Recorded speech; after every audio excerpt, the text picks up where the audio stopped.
La France a été une merveilleuse terre d'accueil. Je pense qu'elle n'est plus une terre d'accueil.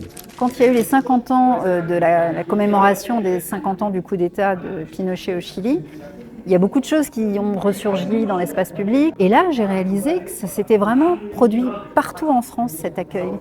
Et donc voilà, c'est parti de là, j'ai réalisé en fait l'ampleur de cette solidarité, à quel point la France entière, et y compris dans des toutes petites bourgades, avait fait l'effort d'accueillir ces Chiliens.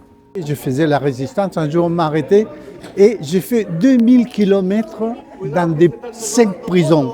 Et un jour, il y a eu un décret, j'ai pu sortir du Chili. Je suis arrivé en France et quand j'arrive les premiers jours, je me retrouve libre de dire la France nous a rendu quelque part cette liberté et cette humanité avec tous ces gens qui nous ont accueillis.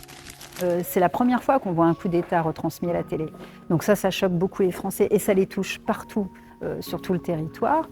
Il y a aussi une espèce d'héritage des valeurs de la résistance. Elle a du mal à assumer ce qu'elle était, les pays des droits de l'homme. On a le devoir de ne pas oublier les milliers de morts, de disparus, de fusillés, d'assassinés. La France, sous la directive en fait, de l'Union européenne, a accueilli sur quota les pays européens. Se sont répartis le nombre de réfugiés ukrainiens.